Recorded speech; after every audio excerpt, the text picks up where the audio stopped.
Good afternoon, race fans, and welcome to Wayne County Speedway in Orrville, Ohio. Now, if you ever needed proof that racing is a game of millimeters and milliliters, look no further than the last 5 days.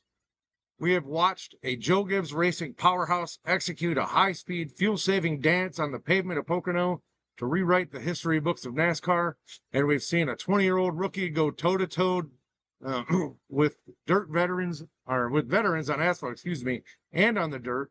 A social media sensation turned the high banks of Iowa into the ultimate birthday celebration. From Denny Hamlin's historic milestone to a dramatic Ohio Speedway preview, that's all happening tonight. We're going deep, technical, and completely unfiltered. It's Monday, June 15th, 2026, and the summer grind is officially in overdrive. Let's get into the past week.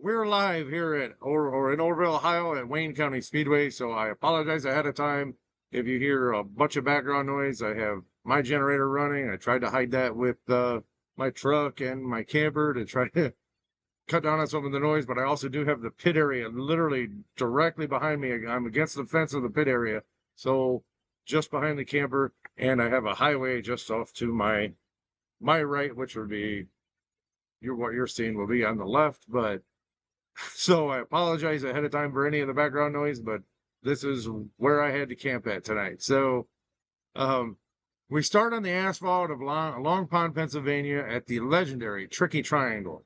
Sunday's Great American Getaway 400 at Pocono Raceway was an absolute clinic on pit strategy, fuel management, and late race composure. Denny Hamlin entered the weekend on a mission. He locked down his 50th career Cup pole position on Saturday, laying down a blistering lap of 195.117 miles per hour.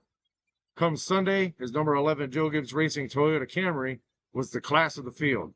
Hamlin led laps early, but Hendrick Motorsports' Kyle Larson proved to be formidable as a challenger. Larson jumped out to the lead on the initial green flag, but Hamlin tracked him down, boxing Larson in behind a pack of slower lap traffic off of turn 3, and on lap 25, he snatched the lead away to claim the Stage 1 victory. The race's final stage devolved into a high-stakes strategy game. Christopher Bell and crew chief Adam Stevens elected to stretch their fuel tank to the absolute limit, attempting to make it to the checkers without a final stop. Bell held a massive 10-second lead with 21 laps to go, but Hamlin was charging hard on fresh tires. As Bell was forced to lift and save fuel, Hamlin erased that deficit, completing the winning pass with just 4 laps to go. Bell's gamble ultimately failed, and he ran out of fuel coming to the white flag and tumbled to 26th position. Hamlin cruised across the line to take the checkers by 1.6 seconds over his rival Tyler Reddick and his driver. And this victory is actually monumental. It marks the first time in Hamlin's 21-year Cup career that he has won 3 consecutive races, completing an incredible sweep of Nashville, Michigan, and Pocono. Even bigger, it is Hamlin's 8th win at Pocono and his 64th career Cup victory, officially moving him past his former teammate, the late Kyle Busch, for sole possession of the ninth position on the all-times win list. Tyler Reddick fought back to finish second. William Byron was third. John Hunter Nemechek earned a stellar 4th-place finish for Legacy Motor Club, and Kyle Larson completed the top 5. Hamlin's dominant summer stretch has slashed Reddick's championship lead down to a tight 19 points. It wasn't all smooth sailing at the tricky triangle, though. On lap 41, Zane Smith spun, exiting turn 1, and slammed the inside wall hard. Just 6 laps later, on lap 47, a massive multi-car accident erupted at the exit of turn 4. Austin Hill, Shane Van Gisbergen, and Josh Berry got tangled up, sending cars spinning wildly across the track. The chain reaction collected points leader Tyler Reddick, Joey Logano, Noah Gragson, Connor Zulich, and Brad Keselowski, who hit the wall hard enough to tear the front end completely off his number 6 Ford. Amid the chaos, Front Row Motorsports' Todd Gilliland short pitted in the final stage, and stretched his fuel over to the final 44 laps to claim the Stage 2 victory, the first stage victory of his Cup Series career. Now, we move on to the NASCAR O'Reilly Auto Parts Series. Saturday's Bet Rivers 200 was the 15th round of the O'Reilly campaign, and it was a door-to-door slip-sliding epic on a 2.5-mile triangle. Junior Motorsports veteran Justin Allgaier sailed his number 7 Chevrolet to his 5th victory of the 2026 season, but he had to earn every single inch of it. Brandon Jones and Tyler Gray set the front row, with the caution waved immediately on lap 1 when rookie Corey Day spun, collecting Jesse Love and several others. After a brief green flag run, Taylor Gray claimed the Stage 1 win after a fierce battle with Sam Mayer. The middle portions of the race saw a brilliant display from 18-year-old rookie Brett Cruz. Cruz was driving the Joe Gibbs number 19 and worked his way forward and won Stage 2 on lap 50. The final stage was a relentless battle of sliding lanes and restarts, and Sam Mayer took the lead from Allgaier on lap 66. The two swapped the lead back and forth over a series of green flag laps, and a late race yellow flew with 6 laps to go when Jeb Burton spun, collecting Dexter Bean and LeVar Scott. On the final green-white checkered restart, Sheldon Creed made a daring 3-wide move for the lead into turn 1. Cruz shoved Creed high, allowing Allgaier to slip away on the bottom.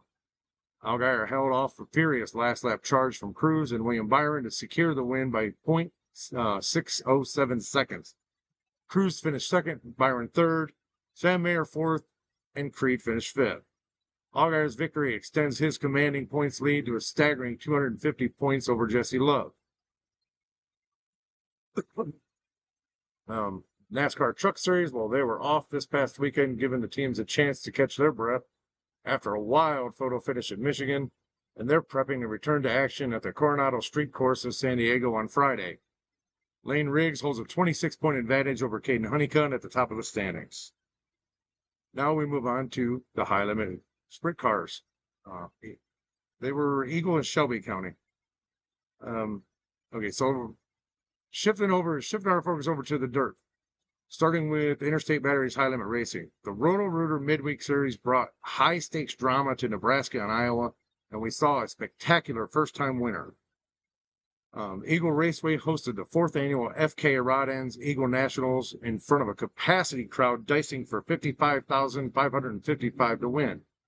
The feature began with a heavyweight front row battle of David Gravel and Rico Abreu. Abreu jumped out to the early lead by just 0.07 seconds on lap 1, and behind him the track was incredibly racy, but the most dramatic moment came on lap 12. Aaron Reitzel, who was running second, Hunting Abreu clipped the wall and lost his right rear. That actually ended his night, and it threw a massive wrench into his championship points posture. Once the race went back green, Abreu survived a charge in traffic and a late restart to win by 2.148 seconds over David Gravel. Garrett Williamson finished 3rd, Sheldon Haudenschild 4th, and Buddy Kofoid 5th. Now over to Shelby County Speedway. 2 nights later, the tour actually made its debut at Harlan, Iowa's Shelby County Speedway. You could not have scripted a more perfect night for Tanner Holmes. He's starting starting 5th. Yeah, he started 5th in the Boots Motorsports number 13, and he was celebrating his 23rd birthday, which very young guy, great guy though. But he bided his time early behind the lead of Brett Marks and Tanner Thorson. On lap 10, Holmes actually slid past Larson for second just 2 laps later and threw a spectacular high side move around Marks to take the lead on lap 12. Holmes actually survived several restarts, including a red flag on lap 19 when Casey Kane flipped hard in turn 4, and he held off Brett Marks to secure his first career National Sprint Car Tour victory. The win was also historic for Buick Motorsports, making them the first team in high limit history to win features with 3 different drivers: Justin Peck, Jason Persley, and Tanner Holmes.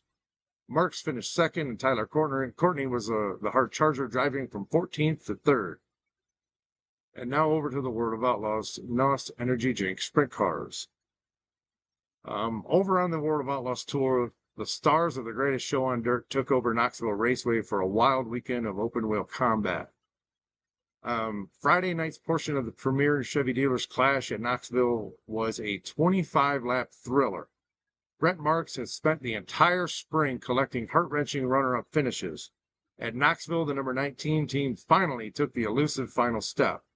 Logan Schuchart and Aaron Reisel led the 61 car field to green, which is not actually 61 cars, but 61 entries, I should say. Reisel led early, but Rico Abreu made a spectacular charge to the front, and Abreu looked like the car to beat on lap 21, but his engine expired, handing the lead to Schuchart. What followed was a slide job war. Schuchart slid Marks crossed him over and slid him back. Sheldon Haudenschild mounted a massive late race charge to snatch second, but Marks held on by less than a second to claim his first win of the season. Haudenschild was second, Schuchart third, David Gravel fourth, and Aaron Reisel finished fifth. Unfortunately, Saturday night's finale in Knoxville was completely rained out after the completion of the first heat, and we move on to Houston Speedway.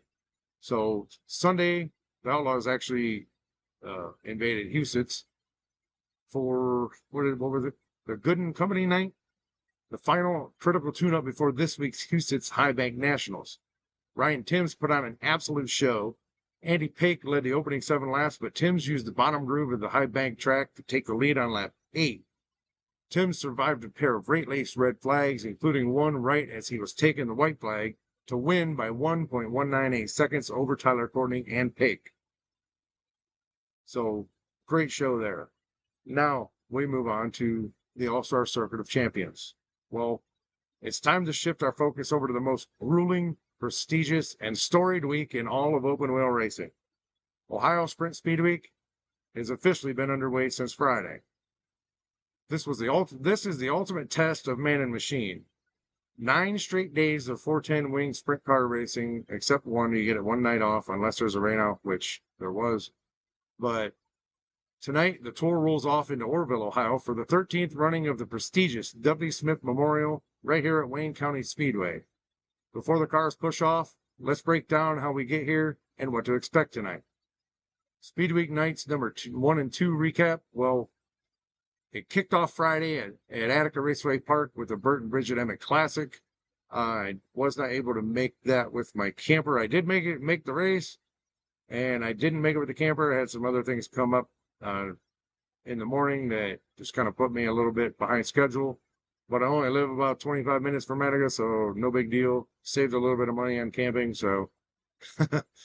But the Burt and Bridget Emmett Classic. Craig Mintz actually proved that even on a part-time schedule, he is actually a force. Mintz started 7th, drove under Parker Price Miller on lap 15, and checked out to claim his first series win since 2023.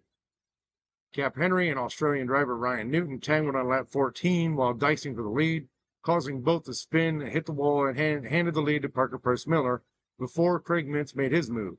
Zeth Sable rounded out the podium, finishing 3rd. On Saturday night, the action shifted to Sharon, and it was a career night for Zeth Sable, who started 4th in the number 29 and passed veterans Dale Blaney and Tim Schaefer on lap 1 before taking the lead for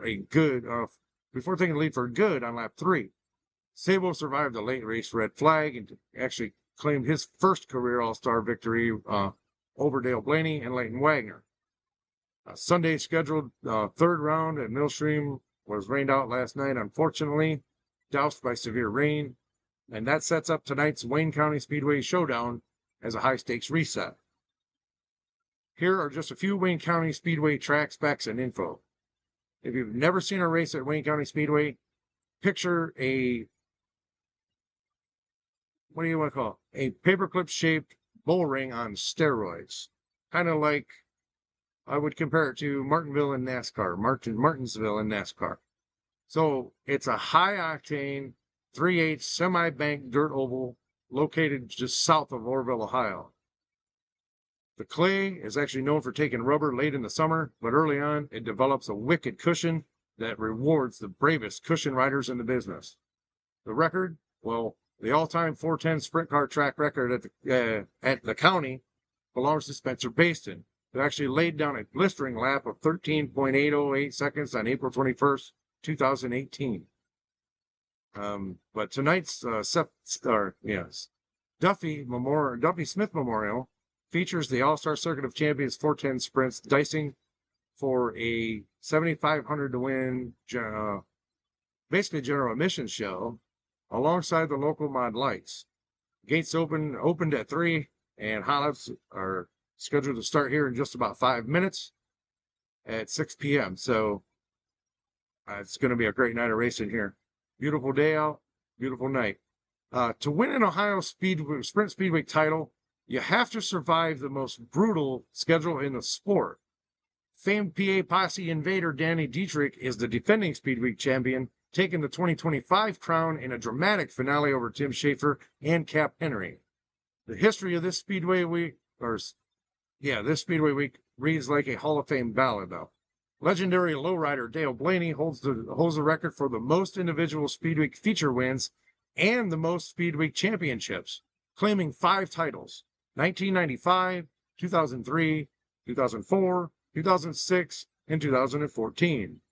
Other notable past champions include Steve Kinzer, 1984, Jack Hewitt, 1985, Bobby Allen, 1986, Sammy Swindell, 1990 and 91, Joey Saldana, 1997 and 99, and current high limit and cup stars like Tyler Courtney and Justin Peck. Tyler Courtney won it in 2021 and 2023, and Justin Peck won it in 2022.